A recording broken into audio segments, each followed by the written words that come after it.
Shafar Matmati, salam alaikum. Alaykoum salam. Donc tu m'as fait venir pour me parler de 3 livres d'Annie Ramadan, sur lesquels tu vas nous parler, je crois, de au moins une correction par livre. Donc, absolument, avant tout, A'udhu billahi minash shaitanir rajim, bismillahir rahmanir rahim, wa salatu wa salam ala sayyidina Muhammadin wa ala alihi wa ashabihi ajma'in, wa salam alaykum wa rahmatullahi wa barakatuh. Donc, le salam à tous nos frères et sœurs qui nous écoutent, le bonsoir aux éventuels non-musulmans. Donc, le salam alaykum wa rahmatullahi wa barakatuh à toi, très cher frère Ramzi, merci de ta présence une fois de plus. Donc, effectivement, j'aimerais qu'on évoque le sujet du frère Annie Ramadan, donc le frère de Tariq Ramadan, qui a écrit plusieurs livres sur l'islam, bien sûr, et qui a fait aussi plusieurs conférences. Non que son frère, mais qui participe assez activement sur le terrain religieux, etc. Donc, j'ai lu un certain nombre de ses livres. Et parmi ces livres, il y en a 3, en tout cas à l'heure d'aujourd'hui, qui ont retenu mon attention, et dont il me semblerait que j'ai souligné des erreurs, et j'aimerais donc te les faire partager à nos frères et sœurs, afin qu'ils soient un peu plus au fait des erreurs qui peuvent figurer dans les livres. Bien sûr, ça n'a rien à voir avec les mensonges et les manipulations de son frère Tariq Ramadan, il n'y a absolument aucune comparaison à faire, mais en tout cas, c'est quand même des erreurs qu'il faut citer, qu'il faut relever. Donc la première erreur concerne ce livre, donc, qui s'intitule Recueil de hadith sur la pureté rituelle des ablutions, écrit par Annie Ramadan aux éditions Tawhid. Donc je montre à la caméra ici. Il faut savoir que Tawhid, c'est la maison d'édition qui édite constamment les frères Ramadan. Et ceux-là, même s'ils disent, enfin pas pour Annie Ramadan, mais en tout cas pour son frère qui dit des hérésies monumentales extrêmement graves, mais ils n'ont pas du tout le souci de ce qui est vrai, de ce qui est faux, de ce qui porte atteinte à la religion ou pas. Ils sont là pour gagner de l'argent, le reste, pour être vigueur, ils s'en foutent complètement. Donc dans ce livre-là que j'ai présenté, il y a une erreur qui a retenu mon attention, donc j'aimerais te dire. Alors il s'agit de la page 28 de ce livre. Donc à la page 28, Annie Ramadan nous cite un hadith qui est rapporté par Aïcha, radhiyallahu anha, qui dit: lorsque les membres circoncis pénètrent le membre circoncis, la grande ablution devient obligatoire. Monsieur Annie Ramadan nous a fait une note de commentaire, à la note numéro 35. Il dit: et cela même s'il n'y a pas d'éjaculation. D'accord? Donc c'est dans son livre. Donc le hadith c'est là. Et le commentaire est là. Donc ce hadith qui est rapporté par Tirmidhi, Ibn Majah. Donc, à la lecture de ce livre-là et à la lecture de ce hadith, on apprend que lorsqu'un homme a un rapport avec une femme, et dès lors qu'il y a eu pénétration, il faut faire la grande ablution. Donc, je relis le hadith. Lorsque le membre circoncis pénètre le membre circoncis, la grande ablution devient obligatoire. Donc, Annie Ramadan ajoute, et cela même s'il n'y a pas eu d'éjaculation. Donc, selon le texte et selon ce hadith, et selon le commentaire de Annie Ramadan, dès qu'un homme et une femme ont un rapport sexuel, et que même s'il n'y a pas eu d'éjaculation, il faut faire la grande ablution, d'accord? La douche. Alors donc c'est un hadith qui est rapporté par Tirmidhi et par Ibn Majah, et lorsque les gens lisent ça, il est bien évident qu'ils vont prendre au pied de la lettre ce hadith qui est référencé d'ailleurs. Donc Annie Ramadan intervient juste très peu en disant que même s'il n'y a pas eu d'éjaculation. Alors que c'est vraisemblablement faux. Pourquoi c'est faux? Puisque si on se tourne vers le Sahih de Bukhari, donc l'imam al-Bukhari, le Sahih, qui est au-dessus de Ibn Majah et de Tirmidhi, on a un récit au tome 1, page 109, donc le Sahih de Bukhari, qui dit, je cite, donc Juhayni rapporte qu'il posa la question suivante à Uthman ibn Affan, radhiyallahu anhum. Dis-moi ce qu'il y a à faire quand un homme a pratiqué le coït avec une femme sans avoir eu d'éjaculation de sperme. Donc il lui pose la question, etc. Il lui répond, on doit faire l'ablution ordinaire de la prière. On doit faire les ablutions ordinaires et non pas la douche. Puis se laver les parties naturelles. Répondit Uthman. C'est ce que j'ai entendu dire de l'envoyé de Dieu. Zayd ajoute qu'il adressa la même question à Ali ibn Ubaydallah et Ubayd ibn Khab qui lui firent la même recommandation. Donc, selon le récit de l'imam al-Bukhari, il est rapporté que Uthman ibn Affan et d'autres compagnons pour cette question-là, répondu dès lors qu'il y a un rapport sexuel, mais qu'il n'y a pas eu d'éjaculation, il n'y a pas besoin de faire la douche. Il faut juste faire les ablutions ordinaires pour la prière. Donc ce récit rapporté par l'imam al-Bukhari contredit le récit rapporté par Tirmizi et Ibn Majah, lequel est cité dans le livre de Hani Ramadan, etc. Donc c'est une erreur. Une erreur qui est due à un manque d'études, puisqu'il a peut-être pas lu Bukhari, ou il n'a pas lu complètement, ou alors il l'avait pas en mémoire, et donc lorsqu'il a écrit son livre, il s'est contenté de citer un hadith rapporté par Ibn Majah et Tirmizi, lequel contredit celui de Bukhari. Voilà. Et donc c'est une erreur qui est assez importante, et qui prouve encore une fois qu'il ne suffit pas de lire, mais qu'il faut étudier. Et là en l'occurrence c'est une erreur parce que Bukhari il a la prédominance, à part exception, sur les autres rapporteurs. Donc, c'est une erreur. Comment s'effectue la hiérarchie par rapport au rapporteur? La hiérarchie par rapport à un rapporteur, moi, dans ma croyance, d'après mes études, d'après ce que j'ai pu découvrir quand j'ai étudié, lorsque j'ai étudié, c'est que l'imam al-Bukhari a une réputation qu'il mérite. C'est-à-dire que c'est quelqu'un qui rapporte, pour ainsi dire, que des hadiths sahih, pour ainsi dire. Et donc, il est au-dessus des autres rapporteurs. D'accord? Pas forcément dans tout. C'est-à-dire qu'il y a des choses qu'on doit bien sûr analyser, et c'est pas systématique. Lorsque ça touche des sujets politiques, par exemple, il faut faire attention. Il y a des récits qu'on doit apporter une réflexion. Il y a un certain nombre de choses il ne s'agit pas de prendre au pied de la lettre. Bukhari a dit ça, donc il est au-dessus de tout le monde. Peu importe ce qu'ils ont dit les autres, pas du tout.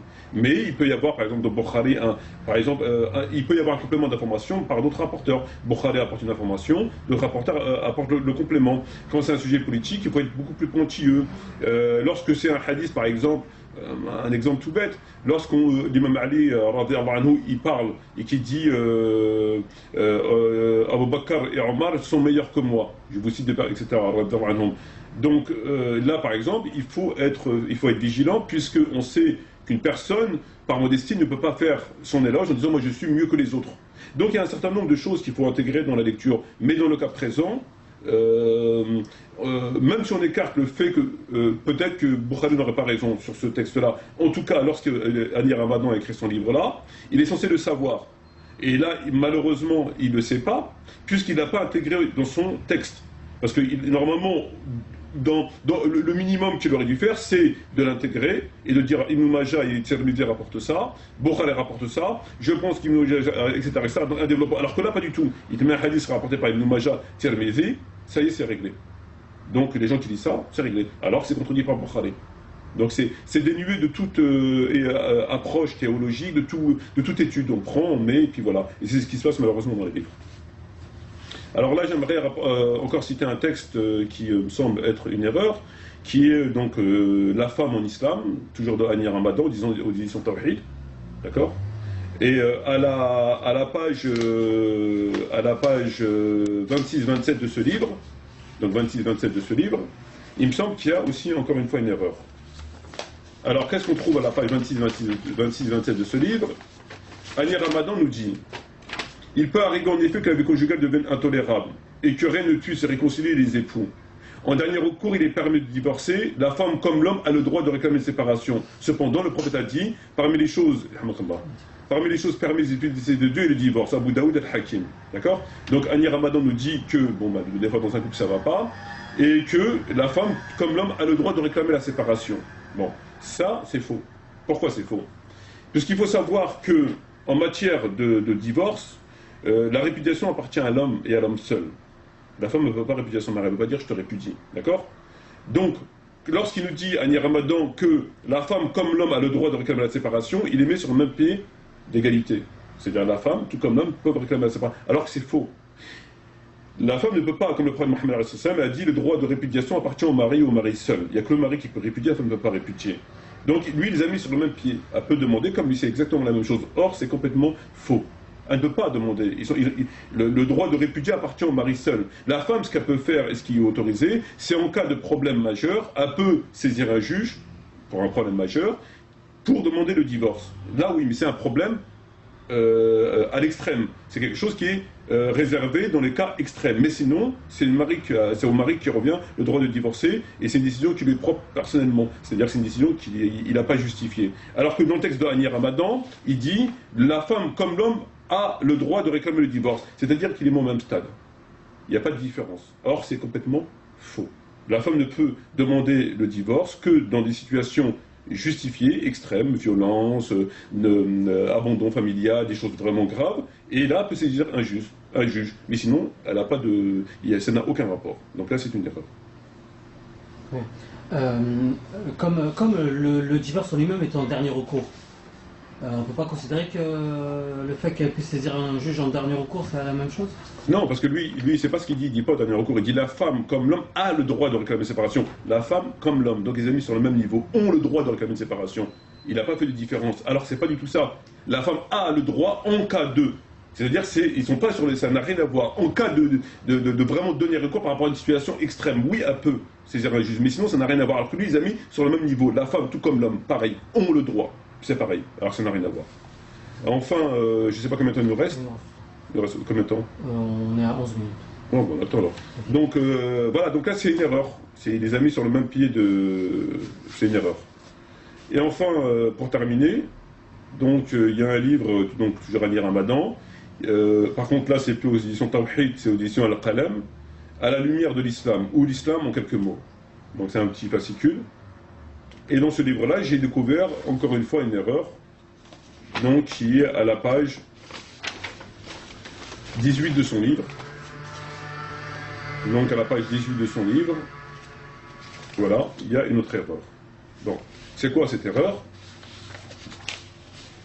Alors, Anur Ramadan nous dit, et lorsque le prophète Mohammed mourut à Médine, on en a parlé hier, certains croyants ne voulurent pas l'admettre, tant ils aimaient sa présence, ils n'imaginaient pas vivre sans lui. D'accord? Bon.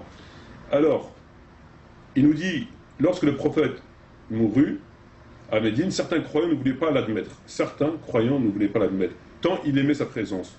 Ils n'imaginaient pas vivre sans lui. Alors là, c'est encore une fois faux. Pourquoi? Parce qu'il nous dit certains croyants, au pluriel, alors que, jusqu'à preuve du contraire, les livres d'histoire ne parlent que d'une seule personne qui n'a pas voulu, entre guillemets, croire en la mort du prophète Mohammed, c'est Omar ibn Khattab. C'est la seule personne qui a dit il n'est pas mort, il va revenir, il est parti comme Moïse, etc. On n'a pas entendu d'autres d'écho. Donc il n'y a aucun compagnon qui n'a pas cru, il n'y a aucune femme qui n'a pas cru, il n'y a aucun enfant qui n'a pas cru, tout le monde a cru. Donc lui, il te met la phrase au pluriel, certains croyants, alors qu'il n'y a qu'une personne jusqu'à preuve du contraire. Donc on n'arrive pas à comprendre pourquoi il a rendu cette phrase au pluriel alors qu'elle est au singulier. Ensuite, il te dit la raison, pourquoi ils n'ont pas voulu croire à sa mort, c'est qu'ils aimaient trop le prophète. Alors, lorsqu'on dit ça, il laisse à supposer donc que Omar ibn Khattab, du fait qu'il aimait trop le prophète, n'a pas voulu croire en sa mort. Bon, déjà, on a vu que c'était une erreur, c'est pas certain, mais c'est une personne. En plus, il te donne la raison, il te dit pourquoi ils n'ont pas voulu croire en sa mort. Parce qu'il aimait trop le prophète. Ce qui sous-entend donc que les autres n'aimaient pas autant que lui le prophète. Donc l'imam Ali, Abu Bakr et les autres, ses épouses, n'aimaient pas autant le prophète qu'Omar ne l'aimait. Ça me semble pas très cohérent, ça me semble pas logique. Dans un premier temps, donc ça veut dire qu'il met l'amour du prophète au-dessus des autres gens. Donc il aimait plus, lui il aimait plus que tout le monde, c'est pas possible, c'est impossible. Et ensuite, lorsqu'on dit il n'a pas cru en la mort du prophète, mais il faut quand même savoir que la mort du prophète était annoncée dans le Coran et par lui-même. Il y a un certain nombre de hadiths, il y a un certain nombre de versets coraniques qui annoncent la mort du prophète. Donc, le fait que sa mort a été déjà annoncée, il est difficile de ne pas croire en sa mort, premièrement. Ensuite, on a la question de la maladie du prophète. Il n'est pas mort subitement, comme ça, et on est étonné. C'est qu'il a souffert avant de mourir, d'accord? Et notamment la question sur le jour du jeudi, où tout le monde voyait bien qu'il agonisait et qu'il était en train de mourir. Donc, par rapport au fait que le Coran dit qu'il va mourir, que lui-même le dit, que les gens le voient malade en train de mourir, le savent, ça me semble pas très logique que Omar ibn Khattab semble étonné de sa mort, semble surpris de sa mort. Ça me semble pas logique, alors qu'il le savait. Donc ça me semble pas logique. Et d'ailleurs, ce qui est un peu paradoxal, c'est qu'il y a eu un comportement par rapport au jour du jeudi qui est quand même un comportement assez osé, assez rude par rapport au jour du jeudi sur la souffrance du prophète. Et c'était pas un comportement de tendresse qu'il avait eu. Par contre, il a un comportement où il ne croit pas en sa mort, où il aime plus que tout le monde le prophète. Il y a des choses qui ne sont pas très claires dans tout ça. Ça me semble pas du tout clair. Ces choses-là ne sont pas claires du tout. Quoi qu'il en soit, par rapport à ce qu'il dit à Nir Ramadan, il commet une erreur lorsqu'il met la phrase au pluriel alors que c'est d'une personne, et lorsqu'il avance un prétexte, ce prétexte, vraisemblablement, ne sont pas du tout cohérents et pas du tout logiques. Voilà. Si tu me permets, si Annie Ramadan, comment peut-il faire cette erreur en fait, déjà de le mettre au pluriel, et par rapport à la raison, où est-ce qu'il a pu la trouver cette raison? Est-ce que c'est une analyse personnelle ou est-ce qu'il a repris ça dans d'autres ouvrages? C'est une analyse strictement personnelle. Strictement personnelle. Le fait qu'il a mis de la phrase au pluriel est un manque de sérieux. C'est quand même le fait de mettre un hadith sans les vérifier. Il y a une chose qui est très importante qu'il faut savoir, Ramzi, qui est très très importante, c'est lorsque tu décides de parler sur la religion. Lorsque tu décides d'écrire un livre, c'est une responsabilité énorme. Et cette responsabilité-là, tu peux t'en dégager devant Dieu en étant innocent de tes erreurs, enfin de ton pouvoir d'appréciation, qu'à une seule condition, c'est que tu as vraiment étudié. Or, l'étude est pratiquement, je dirais, impossible. Pourquoi elle est pratiquement impossible? Parce que c'est un sacrifice de tous les moments. Lorsque tu sais que tu as des centaines de livres de rapporteurs, à 10, 15, 20, 30, 40, 50 volumes de rapporteurs, donc de témoins, entre guillemets, des événements, que tu dois lire, obligatoirement, parce que Ahmed va te dire ça, tu dois savoir ce que dit Ibn Khuzaymah, tu dois savoir ce qu'il dit Nisaï, tu ne peux pas te permettre de sélectionner, je prends tiens Bukhari, je prends Ibn Majah, là j'en peux pas. Donc ce qu'ils peuvent dire, tout ça, ça ne m'intéresse pas. Le complément d'information, les contradictions, les divers... Non, je prends ça et de là, j'ai fait ma religion. Tu ne peux pas faire comme ça. Donc tu es obligé de faire le maximum, d'avoir le maximum de rapporteurs et voire d'aller chercher ce qui n'existe pas en matière commerciale. C'est-à-dire qu'ils peuvent traîner dans des bibliothèques en Syrie, etc. etc. De chercher. Et ça, c'est pratiquement impossible. En tout cas, c'est un énorme sacrifice. Donc, je ne pense pas que eux ils aient le temps, et je ne pense pas non plus qu'ils aient l'envie de faire ce sacrifice-là, qui justement leur permettra de savoir que ce hadith est contredit, d'avoir toute cette réflexion, cette machine de réflexion qui se met en route, de savoir que celui tu ne peux pas prendre comme ce hadith, tu ne peux pas prendre comme ça, parce que c'est Ali qui parle. Et donc il est bien évident que par souci de modestie, il ne va pas dire je suis mieux qu'Omar ibn Khattab, je suis mieux qu'Abu Bakr, ça va de soi. Donc il est bien évident que lorsque tu vas citer ce hadith, tu vas le citer avec la réserve qui fait que c'est Ali qui parle. Et donc tu ne peux pas le prendre et le mettre au-dessus d'un hadith. Et tu ne peux pas te permettre de s'en servir comme justification que lui-même le reconnu. Lui-même a reconnu que les autres sont mieux que lui. Parce qu'il est bien évident que je ne vois mal un musulman, surtout de la qualité de l'imam Ali, dire je suis mieux que tout le monde sur le monde bar. Tu comprends? Donc il y a tout un mouvement intellectuel, théologique, de sensibilité, etc., et de recherche, de sacrifice de ton temps, qui puisse te permettre, en tout cas, d'approcher la vérité, de peut-être pas l'atteindre, mais d'approcher, en tout cas, d'être dans la bonne direction. Ils n'en sont pas là. Ils n'en sont pas là. Quand on cite un hadith qui contredit Bukhari Muslim, qu'on ne sait pas qui est dans Bukhari Muslim, qu'on ne prend même pas la peine de le mettre dedans, mais on fait un livre quand même. Je veux dire, toi, tu vas lire ce livre, il y a des gens qui ne connaissent pas, oui, donc, ah, d'accord, donc voilà, hop, je l'applique. Je veux dire, c'est des livres. Voilà, donc à partir de là, c'est un manque voilà, c'est un manque, ça, tout simplement. Même si on sait que personne ne peut prétendre avoir toute la vérité. Mais en tout cas, tu ne peux pas te permettre de venir écrire et de parler si tu ne fais pas le travail. Après, si tu fais ce travail-là et que tu fais des erreurs, bon bah, sinon personne n'écrit, personne ne parle. Et voilà, tout le monde dit moi je ne peux pas, et puis voilà. Donc voilà, c'est un manque. Mais à ne pas confondre avec son monteur de frères, donc l'imposteur. Ça n'a absolument, pour moi, à l'heure d'aujourd'hui, ça n'a absolument rien à voir. Je te remercie mon frère. Il n'y a pas de quoi. Et je te dis à très bientôt, Inch'Allah. Je te remercie de ta présence, de ton attention, et que tu t'es pas endormi derrière la caméra. Je remercie tous nos frères et sœurs qui ont suivi cette vidéo. Je remercie les non-musulmans aussi d'avoir écouté cette vidéo-là, car je sais qu'il y a des non-musulmans qui n'écoutent cette vidéo-là, notamment les renseignements généraux, ou les ex-renseignements généraux. شكرا جزيلا والسلام عليكم ورحمة الله وبركاته. À la prochaine, Inch'Allah.